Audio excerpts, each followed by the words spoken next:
Di ay among snack sa bukid. Pipino. Salad di siya nga pipino. Sayon na kaya na siya himuon.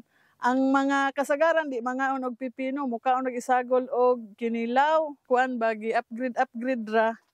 So nakahimo mi og lamaw nga pipino. Abot ni siya diri sa garden namo sa kuan sa lawa at binhi. Ang pipino, hugasan ra ni siya og tarong tapos pikason. Ang uban i-blend. Ang amo ma'am kutsara ra gyud ang among giana ma'am. Gikuskus namo hantod nga sa panit. Aron inani siya kay wa man puy lami og wala kay mausap. Tapos gibutangan ra na namo gatas, gibutang og biskwit, gisod sa ref.